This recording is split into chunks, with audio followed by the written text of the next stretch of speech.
Well, Eskom's confirmed it's going to ask the energy regulator Nersa for a power price increase of over 20%. In other words, what you're paying just to keep the lights on would go up by 1/5. The price you pay for electricity has already gone up so much over the last few years. Of course, the main problem is that Eskom has been building those massive coal-fired power stations, Medupi and Kusile. They don't work properly at this stage. Professor Sampson Mampweli is an energy expert in renewable energy at the University of Stellenbosch. Professor, good afternoon to you. 20.5% is what Eskom's asking for. It's a huge amount. Can Eskom really justify such a big increase?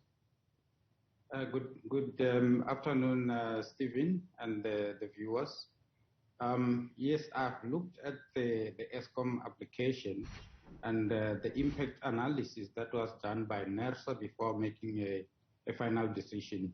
I would say that in terms of the regulations, Eskom used the 2016 methodology that they need to apply when they do the application. And according to the methodology, they are quite right.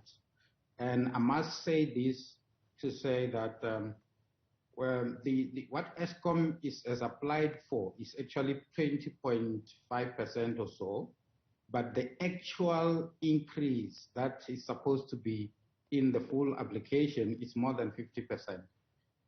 If we look at the impact analysis done by Nersa, we still have the regulatory clearing account that Eskom applied for, which is in excess of 10 billion rands that they would like to add for the 2020-2021 financial year. That is going to push up the percentage that they require.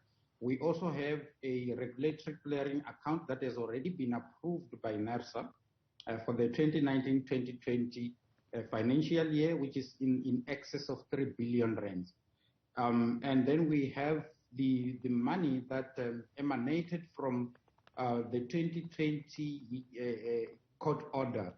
You will recall that Nersa made a mistake somewhere in 2019, 2018, where they made a mistake of calculating the government, what we call Eskom bailout, or into the methodology, and then they ended up with a lower revenue.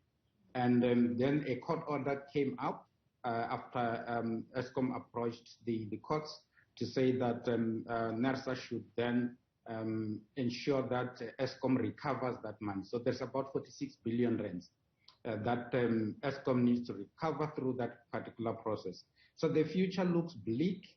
Nersa wanted Eskom to use the new methodology in their current multi-year price determination for the next 3 years. But by the time Eskom made that application, the new methodology or formula was not yet published. And then the court then gave an order that Nersa must then look into the current application based on the 2016 methodology. So the future looks bleak. Nersa is trying to argue that some of the Eskom systems are not that efficient. We know that their energy availability factor is very wanting.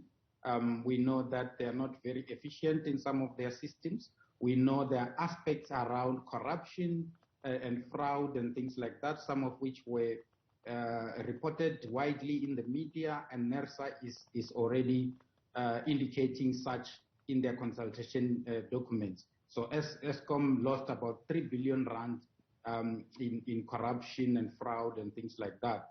And all that needs to be taken into consideration when Nersa considers Eskom's application, because they don't have to pass over unnecessary kind of costs to the consumers. I mean, all of this, what it really boils down to is another question, is are we getting value for money or not? Now, in 2007, when load shedding first started, 2008, we realized we hadn't been paying enough money for electricity. The price of electricity has been going up and up and up. Are we getting value for money really now? We have not been getting value for money. If you look at the cost of Medupi and Kusile and the corruption that happened back then, with the price escalations to the extent that we have seen. And also, if you look at the aspects around corruption that we are seeing in the media and the fraud that Nersa is flagging, one can say that we are not getting value for money. But one needs to also give credit to Eskom under the current leadership to say they have tried their best. For instance, they managed some cost savings. If you look at their previous financial year performance, that works to the advantage of the country, to the advantage of the consumers, as well as the advantage of the economy. So in that sense, we kind of getting value for money. But if you look at the situation in its totality, we are currently not getting value for money, but we can't really blame it on the current Eskom management. We can blame it on the previous, I would say, two Eskom managements, boards and CEOs and things like that. The current Eskom management is trying their level best under very difficult circumstances. There are certain areas where they can make adjustments. I mean, aspects such as their regulatory clearing accounts, they can make some adjustments there to ensure that they don't pass on some of these costs to the consumers, but their hands are quite tied. I can't see the price of electricity stabilizing to a greater extent in the next 3 financial years, unless in the next financial year the new methodology then kicks in and then protects the poor and the vulnerable. Professor Sampson Mampweli, thank you very much indeed. So complex, so difficult, and frankly, so expensive.